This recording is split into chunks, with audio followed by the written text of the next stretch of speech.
Deputy Attorney General Rod Rosenstein announces indictments against 13 Russians on February 16, 2018. Jacqueline Martin, AP Special Counsel Robert Mueller's office dropped 2 bombshells on Friday.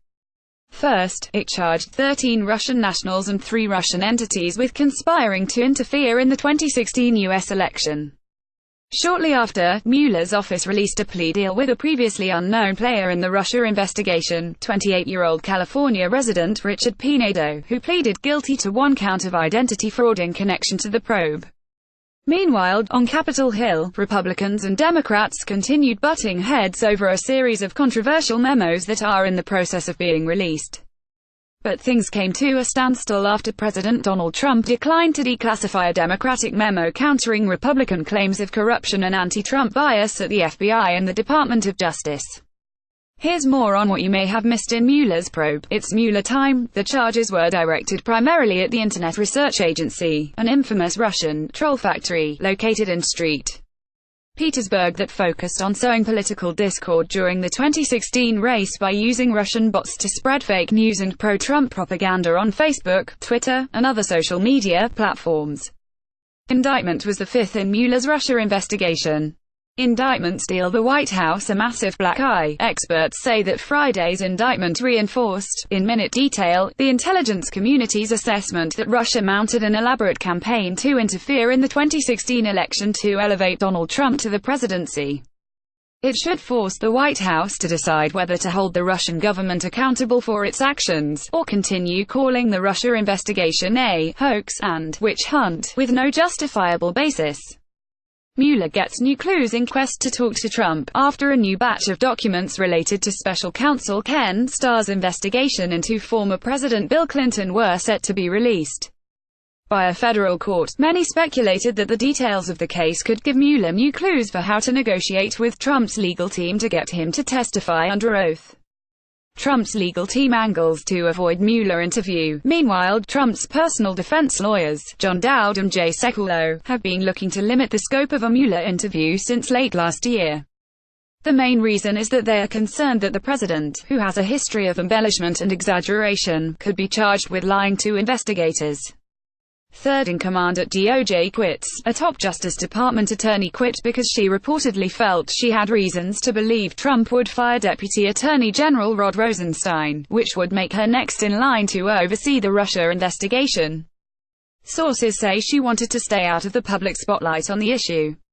Here's what you may have missed in the memo war: since Lindsey Graham, right, and Chuck Grassley, Lauren Victoria Burke, a PGOPI's Susan Rice. According to an email from Rice dated January 2017, former President Barack Obama suggested that intelligence officials be cautious when sharing information related to the FBI's Russia investigation with the Trump transition team.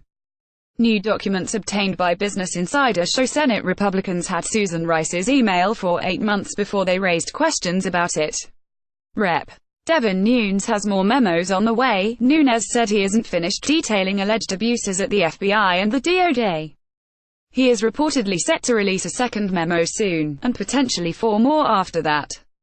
The new memos will likely allege wrongdoing at the State Department and claim Clinton allies may have been involved in gathering damaging information on Trump and his campaign.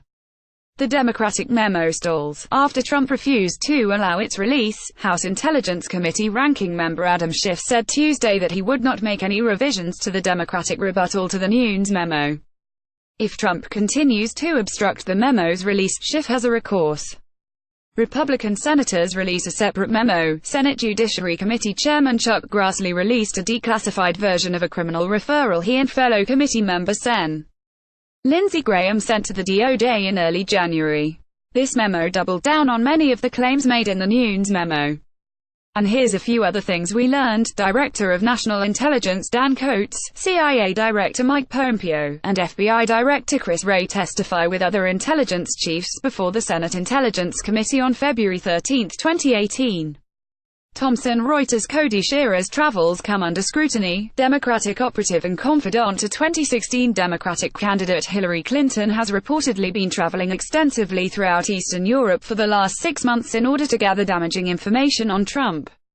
Shearer is also the author of a second, unreleased Trump-Russia dossier, which reportedly corroborated some of what was included in the dossier compiled by former British intelligence officer Christopher Steele.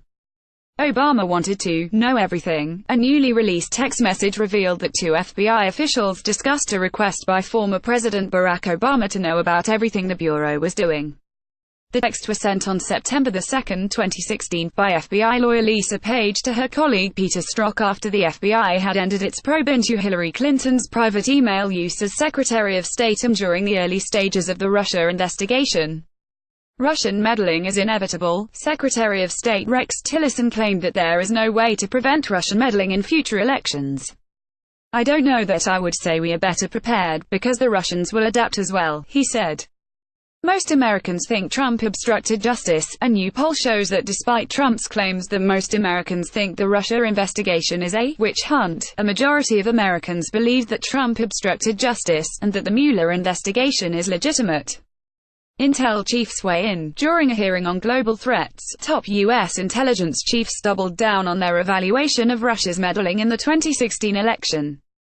Their comments stand in stark contrast to doubts Trump has expressed about the veracity of intelligence assessments since coming into office. Carter Page once admitted he advised the Kremlin. Page, the former Trump campaign advisor, bragged about his connections to the Kremlin in a 2013 letter obtained by Time, the same year he appeared on the radar of U.S. intelligence officials. Politico reported earlier that Russian agents called Page an idiot, who wanted to make loads of money. Sonam Sheth contributed to this report. More, Russia investigation. Russia newsletter Nunes memo FBI powered by sail through.